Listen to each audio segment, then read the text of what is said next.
And welcome to Get in the Ring, right here on Monco Radio where music and minds meet. I am here with Beast Mike. Beast Mike, how you doing?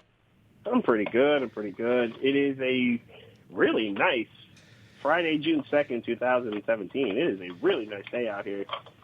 Yes, it is. And I am currently in the studio, and Beast Mike missed the bus today. Come on, Beast Mike. Came a minute earlier than I was expecting. That's all right. That's all right. But we have a lot to review and preview here.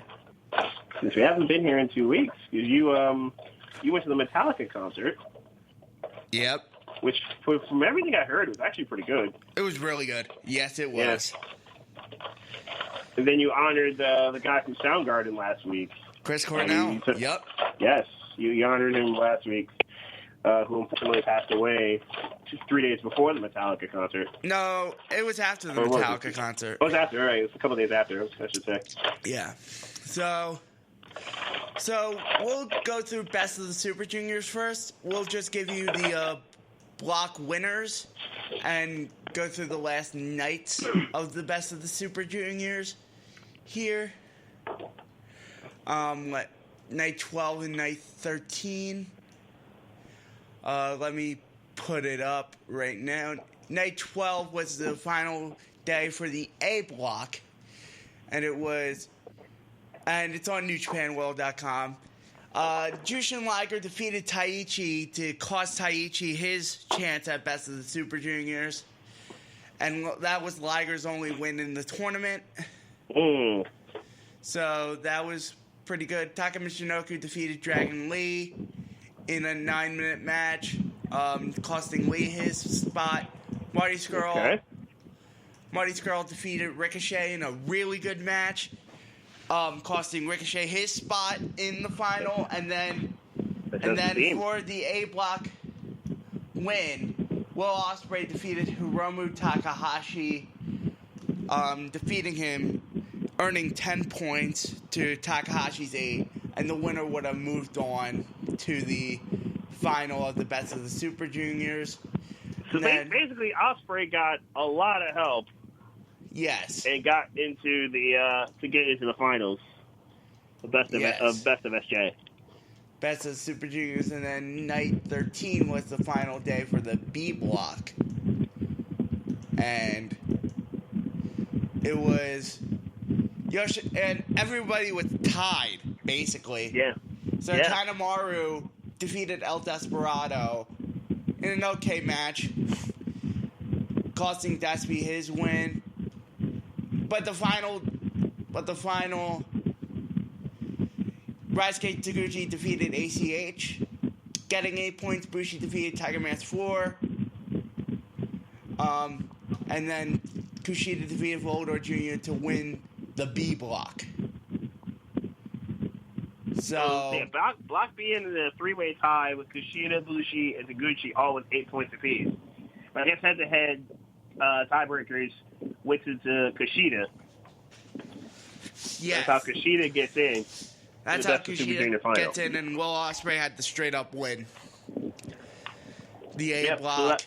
So Ospreay outrightly wins the A with 10. He had the most points in either block.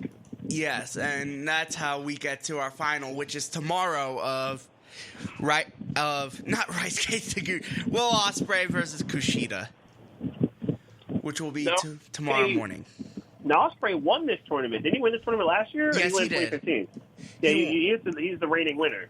He's the reigning winner. So. Beating Ryusuke Taguchi last year. This year he'll have to beat Kushida to win for 2 times in a row. That's the question. Will he go back-to-back? That is the question. Will he go back-to-back? We had a couple of Evolve shows that happened in between here. Keith Lee defeated Donovan Dijak and Evolve 84. You can watch this on FloSlam. Really good match here between Keith Lee and Donovan Dijak. It was just big dudes flying. Yep. It was really good. Keith Lee won. Freddie Ahai defeated Jason Kincaid. Leo Rush defeated Austin Theory. Tracy Williams defeated Jeff Cobb. catch point of Chris Dickinson and Jaka defeated Isaiah Velasquez and Matt Nix for the Evolve Tag Team titles. And Zack Sabre Jr. defeated Ethan Page in Evolve 84. Evolve 85. Evolve 85. Donovan Garini defeated Alex Daniels. Catch Point defeated Jason Kincaid and Austin Theory of Chris Dickinson and Jaka. Allison Kay versus Priscilla Kelly ended in a no contest. Ethan Page defeated Donovan Dijak. Tracy Williams defeated Kyle O'Reilly, and Keith Lee defeated Freddie Ahai. Matt Riddle defeated Jeff Cobb, and Zack Sabre Jr. defeated Leo Rush. Then we had the Progress Show on May 14th at the Ritz in Manchester, England, Chapter 48. Flash Morgan Webster defeated James Drake to qualify for the Super Strong Style 16. Ginny defeated Martina. Sweet Jesus defeated London Riots. Trent Seven defeated Travis Banks in a very good match. Strong Style 16 qualifier Nathan Cruz defeated Rockstar Spud. Matt Riddle defeated Tyler Bate in a really good match. And then the triple threat for the Progress title, Pete Dunne retains over Mark Andrews and Mark Haskins. So that's our indie recap from New Japan and the indies Evolve and Progress. Right. So let's get into WWE. Let's start with Backlash. Backlash is actually no. Before that, NXT Takeover Chicago. Right. Yeah, no. Let's do that first. Let's get into that. I forgot about that show. That was Speaking a of the tremendous Europeans. Speaking of the Europeans. Yeah, that was a tremendous show. Now, the first match of the evening was Roddy Strong and Eric Young in a one-on-one match. And what was really cool about it, Roddy Strong jumped the other members of Sanity from behind before the match began, which was incredibly smart. And then Roddy and Eric had a very good match to start the show. But in the end, it was Roddy Strong who finally got the jump and finally got the W over Eric Young in a one-on-one match, and will finish him off with an inverted suplex to backbreaker. I thought it was a fine match. It was fun. Yeah, it was a good way to start the show. The crowd was hot. The crowd was hot for the match. It was a good way to start the show. 3 stars. Then we get to a absolutely match of the year candidate between Pete Dunne and Tyler Bate. This match was excellent. Yeah, it really was very excellent. It really, from start to finish, the commentary, JR did his part, but clearly Nigel knew his stuff from his European background and his track record in the Euro scene. But he did work. Both guys did real good work, Bate and Dunne. And in the end, ironically, we talked about this 2 weeks ago with the whole dive thing. It was a dive by Bate that cost him the title. He suicide dive right into a right hand by Pete Dunne, and then Dunne hit with the bitter end to get the job to win the title and become the second Euro champion, United Kingdom champion. Yeah, this was a star-making performance for both of them. Absolutely, it was an excellent match. 4 3/4 at least. Yeah, absolutely it was. Next up, probably the worst match on the card was the women's triple threat. Yeah, I didn't like this one a lot. Not really. It kind of slogged. Around. They accomplished something simple. It was simple. Ruby Riott and Nikki Cross were basically destroying each other, and Asuka was there to basically pick the bones at points. Yeah. And Asuka would eventually pin them both after Ruby knocked out Nikki, and then Asuka knocked out Ruby, and Asuka fell on top of both of them to get the pin and keep the title. Asuka being the longest reigning champion in WWE's waters ever. No matter the brand, the title. For the NXT Women's. Street. Congratulations to Asuka for that. NXT Championship, Bobby Roode defeated Hideo Itami. This was a pretty good match. Roode beating Itami. Yeah, I really enjoyed this match. I enjoyed the physical style. I enjoyed the pacing of it. I enjoyed the build up to the GTS, and it worked out pretty much exactly as I told you it would 2 weeks ago. Rude would get hit by the GTS and fall out of the ring, and Rude would find a way to win. But I love how they set up the finish of Rude countering another GTS, and then back to that glorious DDTs to get it done and keep the title, which I thought was that was a very good match. And honestly, Rude is really getting, I think, better. He's getting more comfortable in the NXT as his reign has gone on. I still think he's meh, but he's putting on better matches. Yeah, I will give Rude that. He's certainly putting on better matches, especially over the last couple months. Yeah. He's putting on some good stuff here. So Rude keeps the title. He'll be back on NXT this week. He wasn't on this week.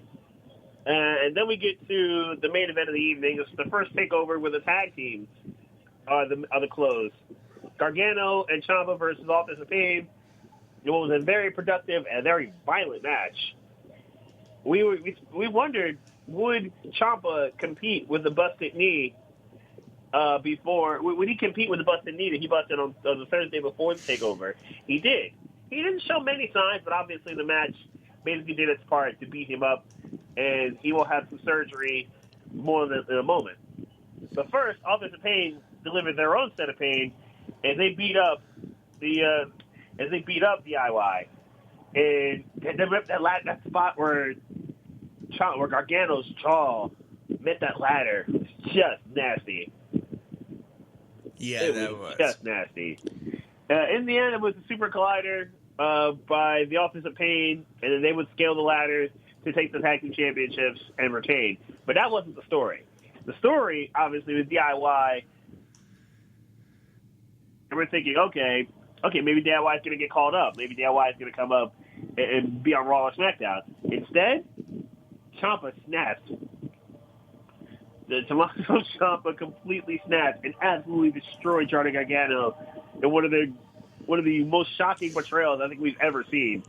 Yeah. It was very done it was right. violent. It was done right. It really was. If they're going to do that turn and Ciampa being the heel, absolutely. Psycho Killer lives up to his name with 2 knees, and then it looked like a Celtic cross off the ladder. Air raid crash. It was an air raid crash. Bear crash. Okay, that's what he calls it. Okay, so there was a hit with a bear raid crash off the that was standing brutal. through 2 tables, and that soulless look on his face as he was destroying Ciampa, as he was destroying Gargano. That soulless look made it perfect. It just made it stick. So, well done on doing the turn. Well done on doing the turn. I wouldn't have done it, but I think it was, if you're going to do it, I think they did it properly. So, I can't be too mad. And Backlash. So, now we get to Backlash. Same building, next to the next night. Now, there is a reason why, though both of us disagree that Shinsuke Dolph started the show. There's a reason why he did it. English and Ty Dillinger technically started the show, but he didn't miss much. No, he didn't. He basically, yeah. I mean, English was better. English was productive. Dillinger did his part, but I think English was the least productive. Dillinger get it done with the tiebreaker. Now we get to the start of the show, not pre-show stuff, which was the Shinsuke and Dolph match. And the reason why they did this, they didn't want to go up against Eastern Conference Finals. This is why Eastern Conference Finals Game 4 was that night. And they wanted to have a signature match that you won't want to miss live. So that's why they did that and started it with Dolph and Shinsuke. Again, I would have gone Corbin and Zayn to start it, but that's the route they chose. But this was lackluster. Lackluster, I would say. Dolph could have been better. Obviously, we got a better Dolph against AJ. But Dolph could have been way better in this match. That's my thing. Dolph was certainly better this week against AJ than he was against Shinsuke. I will certainly give him that. Shinsuke obviously gets the win. They both got off their best stuff. And it was a Kinshasa in the end to get the job done and win the match for Shinsuke. Then the SmackDown Tag Team Championships, which was glorious. Glorious. I'm not sure what exactly we're what to call this. It was a comedy match so we got Brissett. Done to perfection. It was comedy with some serious stuff to it. You got the sense there were times where Breezango was going to win the tag titles. But there was a whole lot of comedy, and Tyler Breeze completely stole the show. And they hit JBL with the dress, which was funny. And in the end, it was the Usos retaining the tag titles, asserting their dominance on SmackDown. 3.5 stars there. Highly entertaining. Sami Zayn, Baron Corbin, it was just a 3-star special. Moving on. Yeah, nothing Moving special. Zayn getting the win was surprising to me, but nothing special happened here. The 6-woman tag, the welcoming committee win. Nothing too spectacular. Moving on. Tamina was the difference there, and it was Natalya getting Becky Lynch to tap out from the sharpshooter. It was surprising the welcoming committee won the match, so I will say. Kevin Owens, AJ Styles was the match of the night. This was a very good match from start to finish. I'm not even mad about the ending. How AJ's foot got caught in the wires underneath the table. And Kevin Owens would win by count out, but it was a very solid match. It was a very good match from start to finish. And Kevin Owens was completely savage on talking smack after Backlash. Yes, I applaud Kevin Owens for dissing Rosenberg. He destroyed Peter Rosenberg. Good grief. Because his wrestling takes suck. Sorry, Rosenberg, your wrestling takes suck. Shock jock, nothing special. Yeah, that's my thought about Rosenberg. He's a Luke good shock Harper jock. defeated Eric Rowan. Nothing special. Moving on. You missed nothing except for Eric Rowan talking to his man. I was right. I was right. I was right. I was right. Jinder Mahal wins the WWE Championship. The most shocking moment you will see in wrestling this year, no matter the promotion, no matter what it is, no matter the stakes. 2 months ago, Jinder Mahal was getting owned by Rob Gronkowski twice in a 3-week span, enabling Mojo Rawley, who we've barely seen on TV since the Andre the Giant Battle Royal, win the Andre the Giant Battle Royal. Jinder Mahal, who had 1 win in 2014, is now the WWE champion. And it wasn't even like it was like shady. The Saint Brothers didn't attack Randy Orton. Randy almost killed them both. But it was amazing. And we talked about this match as we were going on. We were on the phone talking about the match, and you were wondering like why would they have like the crowd? Why would they pan to the crowd? Why would they go to the crowd after every cover, every like close count, or every big move or something like that? You saw why. Yeah. Now do you understand? It was for moments like that wow factor, that I can't believe we saw that factor, that makes that makes you pop out of your chair like I can't believe that they actually went this route. It was exactly my reaction after Jinder hit Randy with the Colossus and won the title. I can't believe they're going this route, and they are. And Jinder won the title, and he had a celebration on SmackDown, and he's getting better on the microphone. They're actually doing this, and I'm actually kind of happy they're doing it. Let's talk about SmackDown first. The last 2 weeks. Let's just sum it up. All right. So first, I'll start with the women first. The ladies ended up having a normal tag, Becky and Charlotte versus Carmella and Natalya. And as they've been dubbed, the Powerpuff Girls would get their get back, as Becky would make Carmella tap out with the disarmer.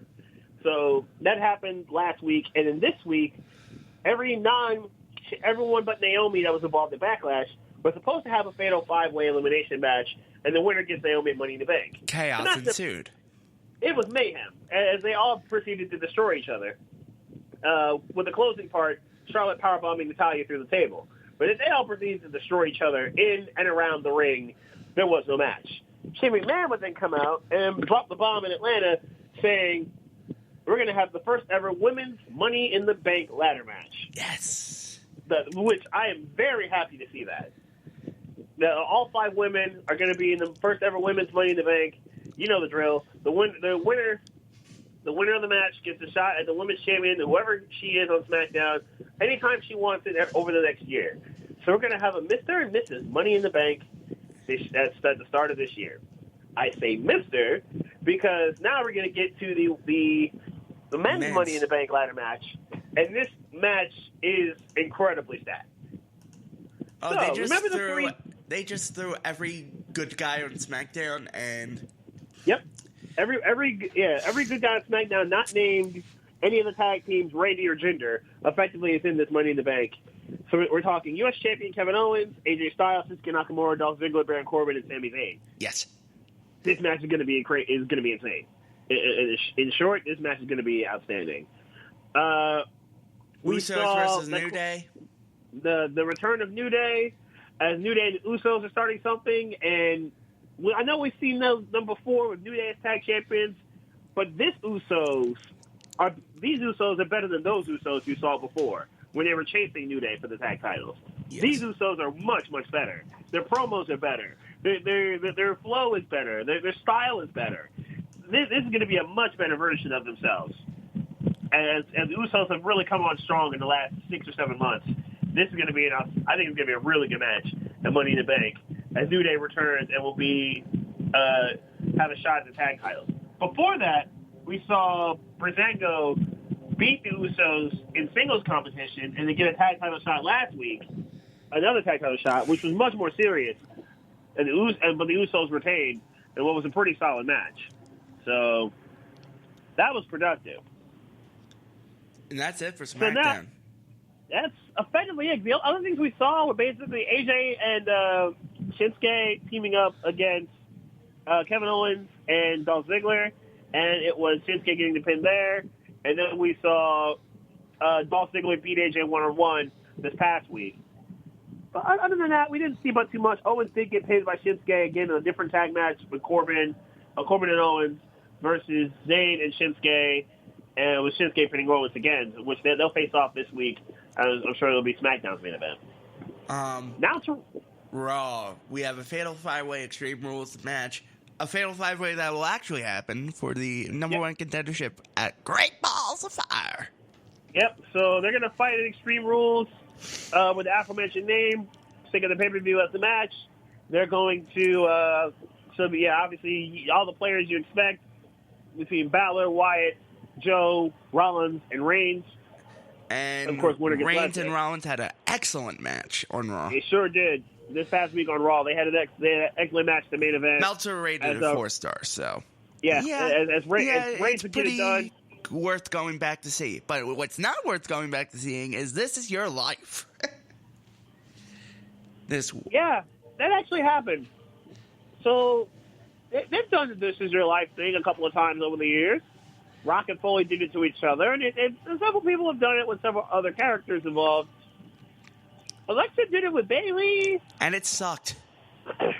It was abysmal. It was awful. It was embarrassing. It was awful. It was embarrassing. It seemed like it was thrown together at the last minute. It seemed like it was just there was just no flow to it. There was just nothing to it. Alexa tried. Alexa tried, but yeah, Alexa tried. But it just wasn't good. It just didn't stick. Alexa's been very good on the microphone, but that just didn't stick. Nothing about that stuck. And I'm not sure I even fault Alexa for it, but it was nothing about that stuck.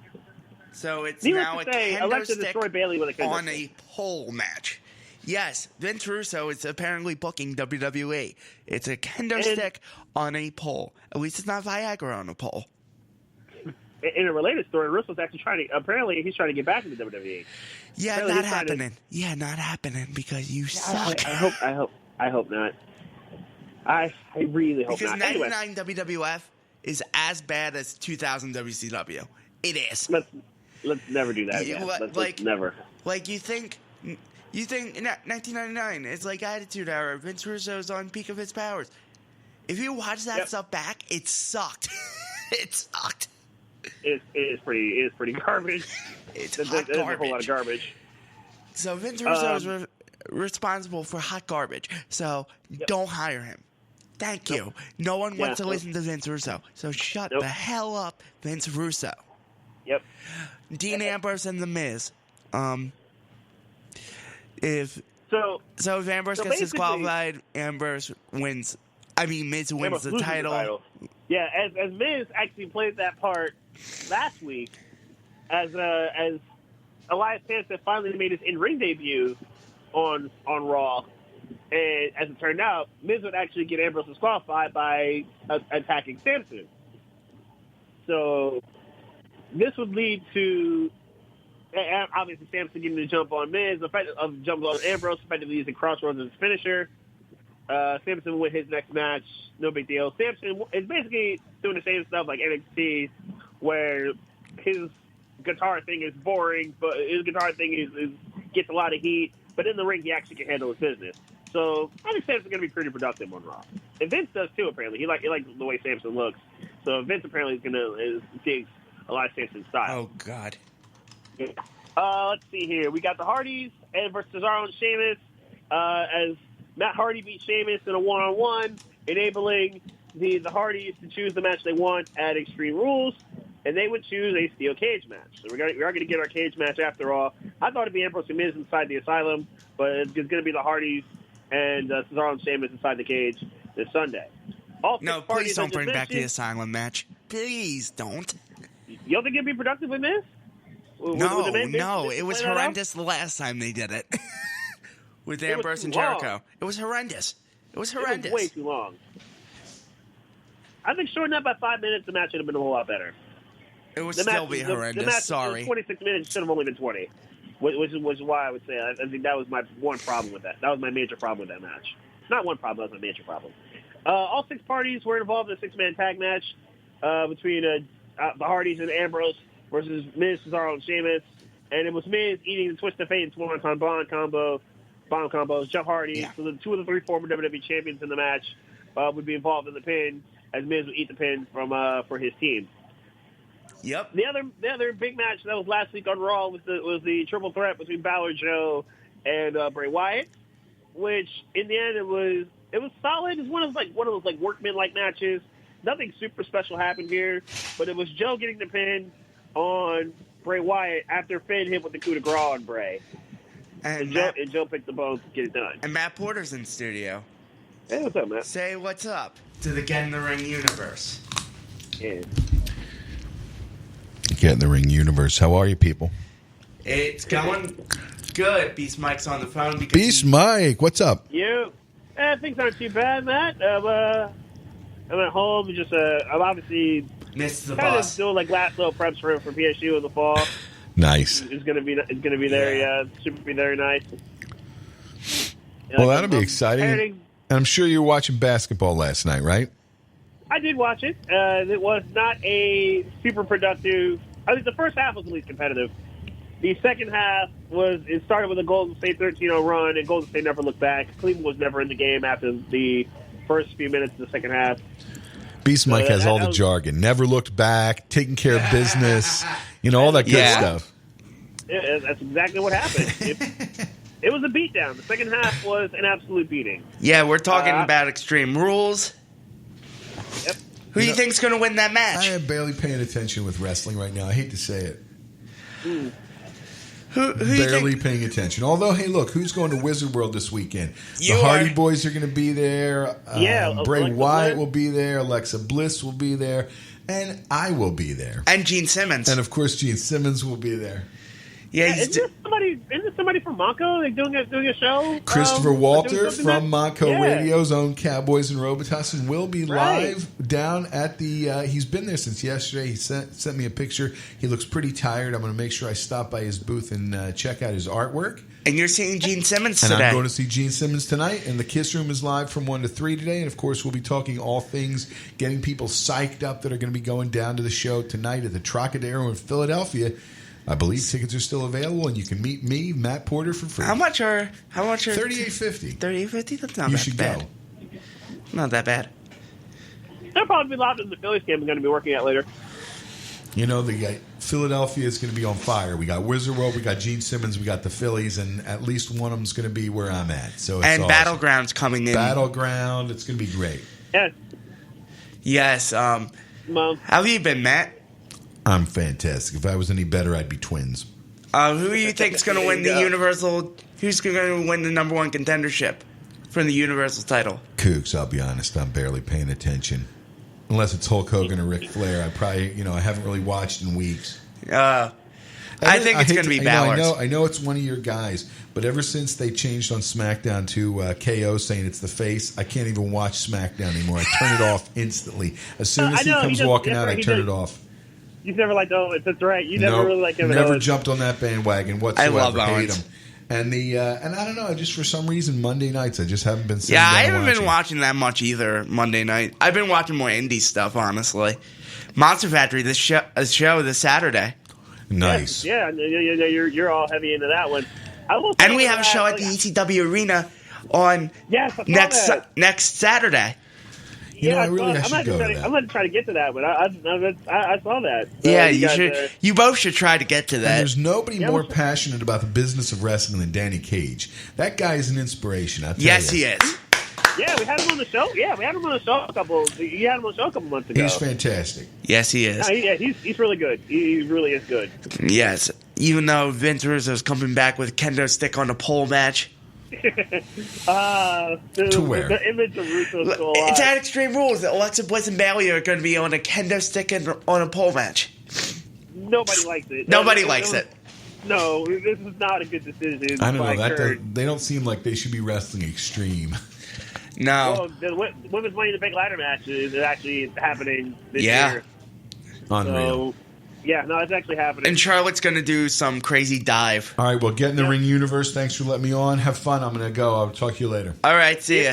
Tune in back again, 1 o'clock, Kiss Room. Kiss Room, 1 o'clock. Preview of the Kiss Room right here on Monco Radio where music and minds meet. If he's actually going to be at the show later, he's going to be at Wizard World with Gene Simmons, so check out that. Yeah, so the point is, getting back to it, was, the images of WCW 99 matches in our head, not good. But at least we have a submission match between Neville and Austin Aries, so that will be good. Good, because 205 Live has actually been productive lately. Yes, it has. Especially setting up with Neville and Aries. And then the slightly smaller stuff, the street fight between Kendrick and Tozawa was good. That was good. Yeah. It was with Tozawa hitting the senton. And then Tony Nese calling out the dude in the front row who's on his phone as Tozawa hits the senton off the top. That was also great. Oh, yeah. Shout out to Cody Rhodes who bodied the fan who tried to come at him with Goldust. Oh yeah, that was amazing. That was amazing. And then we have one last match. We have actually another cruiserweight match: Rich Swann and Sasha Banks versus Noam Dar and Alicia Fox in a mixed tag match. I mean, that rivalry that has been, especially between the guys. Swan embarrassed Alicia, and obviously Dar's getting caught up in his feelings. And you add Sasha Banks to the mix, and they had a pretty good promo on 205 Live, and as Dar would eventually beat Swan in a one-on-one. But that's been very productive stuff. So they're going to throw down in a mixed tag. It's pretty much every match for Extreme Rules, so you might as well predict them. Balor, Miz, Bliss, Hardys, Aries, Rich Swann, Sasha Banks. That's my predictions. I agree with you on pretty much all counts. I think they will try to play up that Ambrose could get disqualified, but I think Miz will actually find it. I think Maurice will help Miz win the title instead. I think Balor will pin Joe to win the Fatal 5-Way. I think they will try their hardest to protect Roman and make sure that, and Bray, obviously, I don't think Bray will need it as much, but I think Balor will eventually pin Samoa Joe. Let's see, Hardy's in the cage. That was the one I was torn about, but I think the Hardys do retain the tag titles. And I think they're leaning towards Hardy's revival soon. I mean, we'll see who really attacked Enzo, which a lot of people are thinking maybe it's Cass. They didn't do that turn, which I really hope they don't do, even though Cass is going to have a dominant singles run more than likely very soon.